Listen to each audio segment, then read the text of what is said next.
Hello everyone, this is Radha here and I welcome you all in this class. So, this is our lecture number 16th. In our previous lecture, we already discussed about epistasis and types of epistasis and their phenotypic ratios. In this lecture, we are going to discuss about certain questions. We are going to discuss some previous year questions related to epistasis. So, I hope you have watched that lecture, क्योंकि अगर आपने वो lecture नहीं देखा होगा तो आपको question might भी समझ में ना आए, और अगर आपने पहले से समझ रखा होगा तो आपको समझ में आ जाएंगे. सो आई एम एक्सपेक्टिंग कि आप लोगों ने जो प्रीवियस लेक्चर है वो देख लिए होंगे.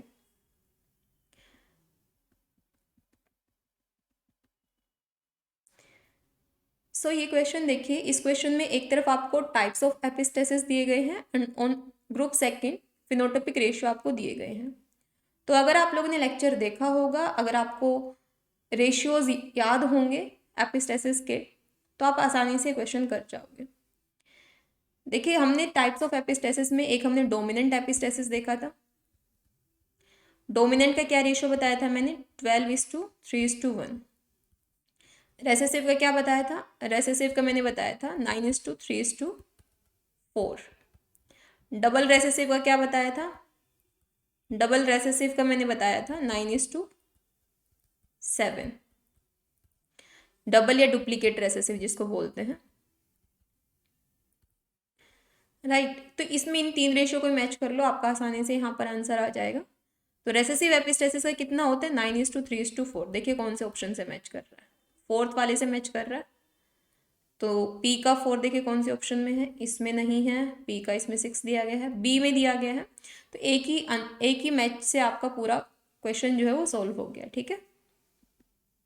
अगला क्वेश्चन देखिए. In rose, the synthesis of red pigment is carried out in 2 steps as shown below. ठीक है. यानी कि यहाँ पर क्या है, अगर आपको रेड कलर का अगर आपको चाहिए फ्लावर, तो यहाँ पर आपको रेड पिगमेंट के लिए 2 स्टेप लगेंगे और फाइनल रिजल्ट आपका क्या होगा? फाइनल रिजल्ट आपका रेड कलर का फ्लावर मिलेगा फाइनली. लेकिन यहाँ पर बीच में 2 स्टेप्स यहाँ पर आपके लगेंगे. 2 स्टेप्स आपके लगेंगे. ठीक है. ये स्टेप 1 और ये स्टेप नंबर 2.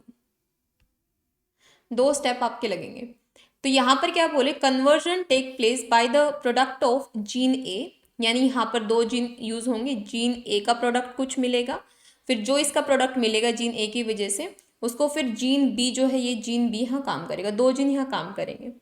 तो स्टार्टिंग में आपके पास में कलरलेस सबस्ट्रेट होता है. स्टार्टिंग में क्या होता है? कलरलेस, यानी कोई कलर नहीं. आप मान के चलो वाइट कलर होता है. कौन सा? White colour. ठीक है. इसके बाद में जीन ए फंक्शन करता है तो यहाँ पर आपको मेजेंटा कलर मिलता है. कौन सा? मेजेंटा कलर मिलेगा.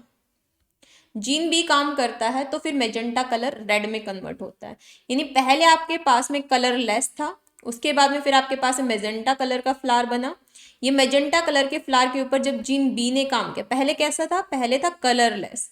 इस कलरलेस के ऊपर जब जीन ए ने काम किया तो ये इसमें कन्वर्ट हुआ, फिर जीन बी ने काम किया तो ये रेड में कन्वर्ट हुआ. ठीक है. तो यानी कि अगर मेजेंटा कलर ही नहीं होगा तो जीन बी काम नहीं कर पाएगा. तो यानी कि जीन बी किसके ऊपर डिपेंडेंट है? जीन बी डिपेंडेंट है जीन ए के ऊपर. और ये वाला सीन हमने कहाँ पर देखा था? ये वाला देखा था हमने रेसेसिव एपिस्टेसिस में. कहाँ देखा था? रेसेसिव एपिस्टेसिस में देखा था. जिसका रेशियो क्या होता है? जिसका रेशियो रहता है 9:3:4. तो इसकी वजह से आपका ऑप्शन नंबर सी कट जाता है, आपका ऑप्शन नंबर डी कट जाता है. इसके बाद में फिर हम लोगों ने क्या देखा था? इसके बाद में यहाँ पर ये रेशियो आपका आ गया.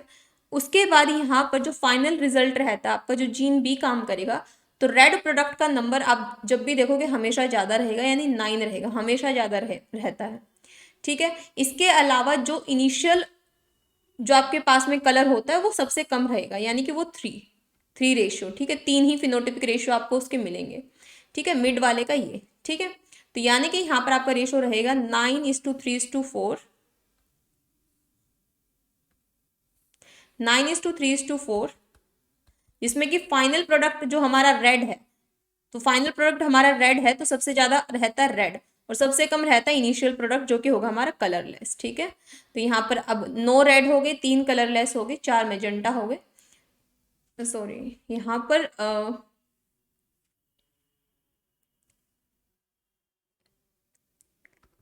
सबसे ज़्यादा रहता है रेड का। इसके बाद में यहाँ पर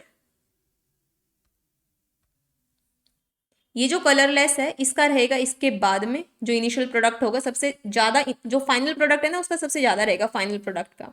उसके बाद जो इनिशियल प्रोडक्ट है उसका उसके बाद रहेगा, यानी कि 4 रहेगा कलरलेस।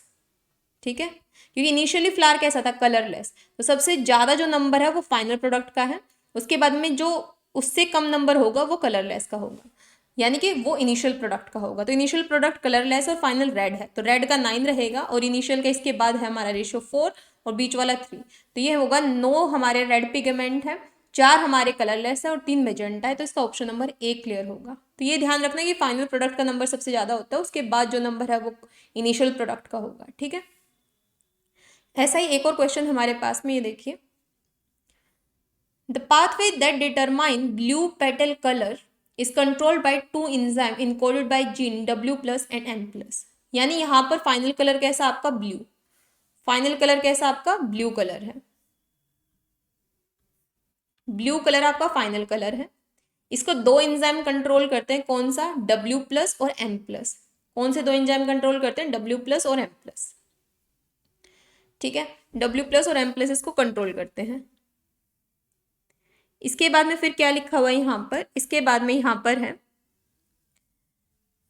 एंजाइम 2 ही यूज होंगे। आगे देखिए, a null mutation in W+ gene. Null mutation किस में हुआ है, W+ जीन में नल म्यूटेशन। नल म्यूटेशन का मतलब क्या है कि जो W+ जो जीन है इसमें नल म्यूटेशन का मतलब है, W+ किस तरीके से हो सकता है, W+ इस तरीके से हो सकता है, W, कैपिटल W और कैपिटल W है ना, इसके अलावा कैपिटल W,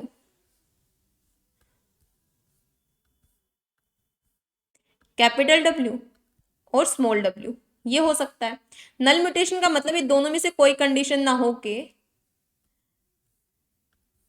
नल म्यूटेशन का मतलब इसमें से दोनों कोई कंडीशन ना हो के स्मॉल w, यानी कि म्यूटेशन हो गया। अब ये कोई यहाँ पर क्या हो गया, ये म्यूटेशन यहाँ पर देखने को मिला, स्मॉल w। जैसे हमें पता है ना, जैसे कैपिटल ए स्मॉल ए कुछ फंक्शन करें तो स्मॉल ए, तो ये हमारा म्यूटेशन कहलाएगा। उसी तरीके से स्मॉल w, यानी कि नल म्यूटेशन हो गया किसमें, W+ में। ठीक है, आगे क्या बोल रहे हैं ये यहाँ पर, आगे बोल रहे हैं कि जिसकी वजह से नल म्यूटेशन में, जब नल म्यूटेशन होता है W+ जीन का, प्रोड्यूस करता है वो कौन सा फ्लावर, व्हाइट फ्लावर।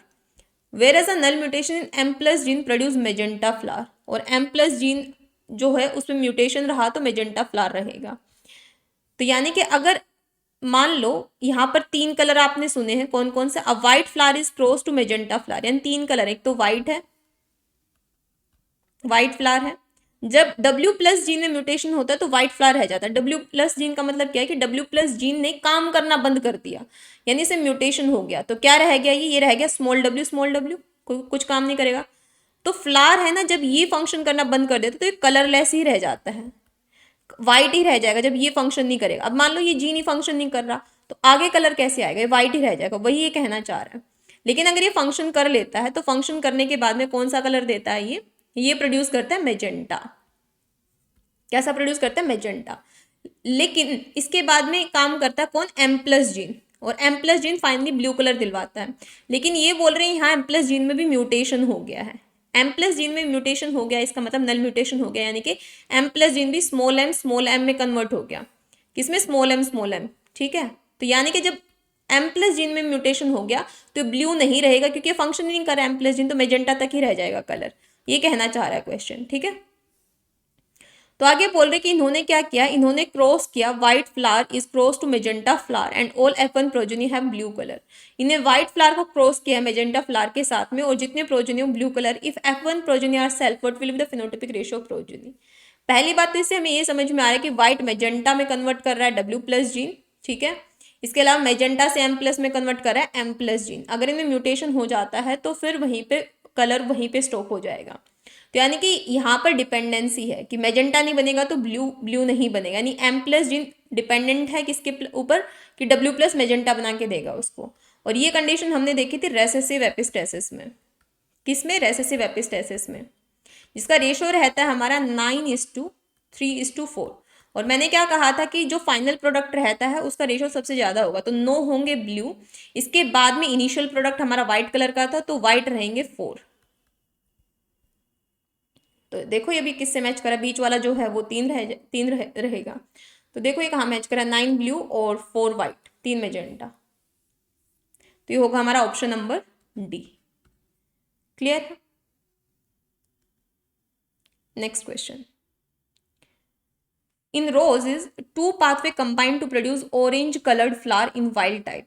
ठीक है, तो यहाँ पर व्हाइट कलर का फ्लावर है, जब एंजाइम 1 काम करती है तो येलो कलर का फ्लावर बनता है, एंजाइम 2 काम करती है तो व्हाइट फ्लावर जो है रेड कलर में कन्वर्ट होता है, और जब दोनों काम करते हैं तो ऑरेंज कलर बनता है। पहली बात तो ये कंडीशन हमने कहीं नहीं देखी, हमने कंडीशन केवल यहाँ तक देखी थी कि जब 2 जीन आप काम करते हैं इंडिपेंडेंटली तो डोमिनेंट एपिस्टेसिस में कंडीशन देखी थी हमने ऐसी ऐसी कुछ, ये देखिए। लेकिन हमने ये नहीं देखा ना कि जब दोनों काम करे तब कौन सा कलर आएगा, ऐसा तो हमने कुछ नहीं देखा था कि 4 कलर, इसमें 3 कलर ही देखे थे ना हमने, व्हाइट रेड और ग्रीन। इसमें भी 3 ही कलर के बारे में बात किया था, व्हाइट रेड और येलो। इसमें एक ही कलर के बारे में बात थी, यहाँ पर ये 4 कलर के बारे में बात करें, व्हाइट येलो रेड और ऑरेंज। ऐसा कंडीशन हमने कहीं नहीं देखा कि दोनों एंजाइम काम करके येलो रेड बना रही है, फिर दोनों एंजाइम जब काम कर इंडिपेंडेंटली येलो और रेड एक साथ काम करिए तो ऑरेंज। ये कंडीशन हमने कहीं नहीं देखी, पहली बात तो ये है। ठीक है, आगे देखिए। A rose homozygous for non functional enzyme 1 mutant is cross to rose homozygous for null। ये बोल रहे हैं कि अगर म्यूटेशन हो जाए किसमें, enzyme 1 में, enzyme 1 को मैं मान लेती हूँ A और enzyme 2 को मैं मान लेती हूँ B। अगर नल म्यूटेशन हो जाता है किसमें, enzyme 1 में, नल म्यूटेशन का मतलब अब ये काम ही नहीं कर रही, यानी कि कन्वर्ट हो गई किसमें, स्मॉल ए बन गया है। ये क्या बन गया, स्मॉल ए। इसको क्रॉस करवाया किसके साथ, cross two rose homozygous for non functional enzyme 2। enzyme 2 को मैंने B माना है तो इसमें म्यूटेशन हो गया, यानी स्मॉल बी बन गया। ठीक है, इसको क्रॉस करवाया इनके F1 प्रोजेनी को। तो अगर स्मॉल ए हमारा नल म्यूटेशन है, तो क्योंकि इन्होंने बताया नहीं है कि स्मॉल ए वाले एंजाइम के साथ दूसरा एंजाइम फंक्शनल है म्यूटेटेड है, तो मैं यहाँ पर कैपिटल भी मान लेती हूँ कि फंक्शनल है, या स्मॉल बी बोला तो यहाँ मैं इसको फंक्शनल मान लेती हूँ क्योंकि बताया नहीं क्वेश्चन में कुछ भी। अब यहाँ पर जब जाइगोट देखोगे तो ये बनेंगे आपके पास में, F1 progeny capital A capital B small b बनेगा। इन्होंने क्या कहा, ये F1 प्रोजेनी हमारी आ गई, इस F1 प्रोजेनी को इन्होंने सेल्फ क्रॉस करवाया है, तो F2 प्रोजेनी का क्या रेशियो रहेगा वो बताना है। तो ये वाला जो है कि कैपिटल ए भी काम करे कैपिटल बी भी, ये हमने डाई हाइब्रिड क्रॉस में देखा था, किसमें, डाई हाइब्रिड क्रॉस में। ऐसा कंडीशन डाई हाइब्रिड क्रॉस में देखा था, जिसका रेशियो क्या था, 9:3:3:1 रेशियो था। ठीक है, 9:3:3:1 रेशियो था हमारा। तो यानी इसका ऑप्शन नंबर सी हो जाए, क्योंकि ये वाली कंडीशन हमने एपिस्टेसिस में कहीं नहीं देखी है, तो इसलिए इसका डाइहाइब्रिड क्रॉस वाला रेशियो रहेगा। ठीक है, so thank you so much everyone, मिलते हैं नेक्स्ट लेक्चर में, तब तक के लिए हैव अ ग्रेट लर्निंग।